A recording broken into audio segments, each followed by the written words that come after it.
اعوذ بالله من الشیطان الرجیم بسم الله الرحمن الرحیم. یو پیر بیا تاسو ټول اوریدونکو ته سلامونه احترامات نیکه هیلې امید کوم خوشاله به د خپل ژوند مزه او خوندونه اخلي. ګران اوریدونکو یقینا چې نن په ډیر غنټه د باندې جابز راغلي دي په 400 کې، یعنی د 400 چې کومه پولی کې چي د 400 چې کوم تحصیل دی په هغه کې جابز راغلي دي. خو د دې نمخ کې تاسو زموږ د چینل سبسکرایب کړئ نه وي نو بالکل دا یو غوته راواخلئ او د سبسکرایب باندې کلیک کړئ، دغه سره یو لایک ماته خامخا راکړئ. تاسو څه قسمه پوښتنه وي څه قسمه سوال وي تاسو بالکل بهشکه زمانه په کمنټس کې کولای شئ.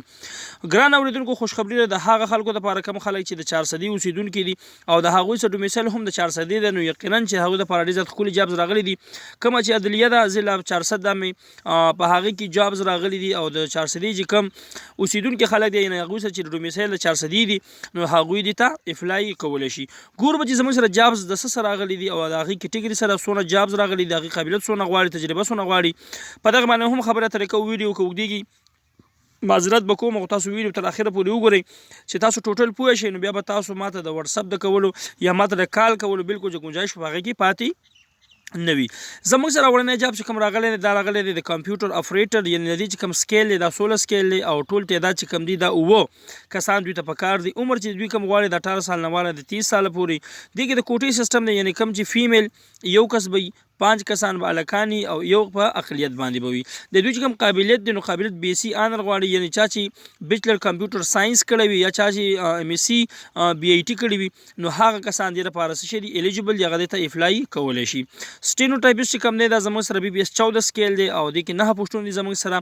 د 18 نه والا 30 سال پورې دي کې عمر غواړي او دا زموږ سره یو د فیمیل یو جینې به دوی ته پکار وي، یعنی فیمیل او اته به دوی ته میل پکار وي. د دوی چې کوم قابلیت دی دا چې چا 12 کړی وي یا 12 مطابق دوی سبق ویلی وي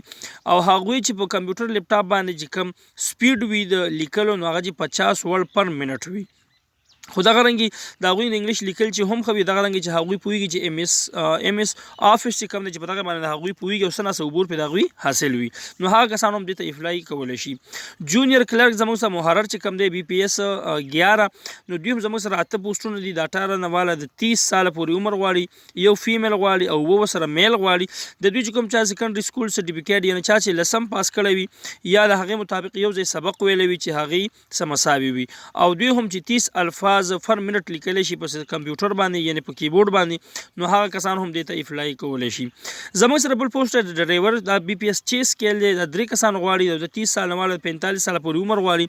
دا میل فیمیل دواړه یعنی دا میل هم دې ته اپلای کولی شي، فیمیل هم کولی شي. چا چې میډل پاس کړی وي، چا چې ایچ ټي وي ایل ټي وي لیسنس وي او څه شی کړی وي بالکل اپلای ډیوټي ښه بالکل چې دوی وړکې موټر چلولی وي 15 کال ایکسپیرینس د دوی سره وي نو هغه کسان دې ته اپلای کولی شي. زموږ سره بل یو پوسټ دی نایب قاصد، دا زموږ سره یو پوسټ دی، د دې هم عمر چې کوم دی د 18 نه 40 سال پورې غواړي. دا فیمیل زموږ سره غواړي او دا چې چا دغه کار فیمیل مطلب دا هغه کس له به دوی ترجیح ورکوي چې کوم کس لږ شان تجربه وي. دغه رنګې سویپر هم د بی پی ایس 3 سکیل دی، یو کس پکار دی، د 18 سال نه والا 40 سال پورې دی مسلم فیمیل پکار دی دوی ته او دا هم چې چا لږ تجربه وي نو هغه کسان دې ته اپلای کولی شي. اوس به تاسو وایئ چې تاسو اشتهار ووایئ خو د دې آخري تاریخ کله دی نو ګران اورېدونکو د دې چې کوم آخري تاریخ دی هغه تاسو ته ښیم 15 فبروري 2022 په دې کې آخري تاریخ دی. یو سړی به چې به زه اپلای څنګه کوم تاسو به ټول نه مخکې لاړ شئ، کوم خو تاسو به لاړ شئ ډسټرکټ جوډیسټیکلي 400 دغه ته به تاسو په ویب سایټ باندې لاړ شئ نو دغه ته به دوی یو فارم هغه فارم به تاسو ډاونلوډ کړئ او هغه به تاسو فیل کړئ او بیا به تاسو دغه کچري چې کومې دي یعنې کوم چې موږ تحصیل وایو پښتو ته کچرۍ وایو هغې ته به تاسو یوسئ، هلته به تاسو جمع کوئ. اوس یو سړی به دا سوال کوي چې دا به زه یا به تاسو ته د سیشن جج چې کوم دی 400 والا د هغوی سره به هم دا فارم میلاویږي، دغه فارم به تاسو راوړئ، دغه به تاسو فیل کړئ او د هغې سره به بیا تاسو چې ستاسو کوم ډومیسایل دی دغه ستاسو چې کوم تعلیم کړی دی دغه د هغې سره چې کوم سرټیفیکیټ دي ستاسو سره، ستاسو کوم تجربې سرټیفیکیټ دی، ستاسو شناختی کارت 2-3 تصویران او دغه رنګې مختلف چې ستاسو سره کوم ډاکومنټس برابرېږي دغه ټول ډاکومنټس به تاسو د 17 نه ساین کوئ. دغه ډاکومنټس او سره د اپلیکیشن کوم درخواست چې دی دا به تاسو فیل کړی وي، دغه به تاسو یو ځای کوئ، لفافه کې به بند کوئ او تاسو به چېرته ولېږئ، تاسو به بالکل چېرته ولېږئ، تاسو به همدغه ځای ته لېږئ دا کوم چې په 400 کې سیشن جج 400 دغه ځای دی، هلته به تاسو یوسئ او هلته به ستاسو نه جمع کړي. مین خبر پای کې بله کومه یوه ده کې مین خبره دا یوه ده چې په 21/2/2022 باندې به د دې چې کوم میرټ لیست دی هغه به اویزان کېږي نو بس تل چې کله اویزان شو بیا په خپل نوم څارئ. د چا څه قسمه سوال وي څه قسمه پوښتنه وي نو هغه بالکل تاسو په کمنټ کې زما نه کولی شئ. د خپل ځان ډېر زیات ښه ساتئ، خپرولو ورکړئ. اجازت د لوی الله په امان.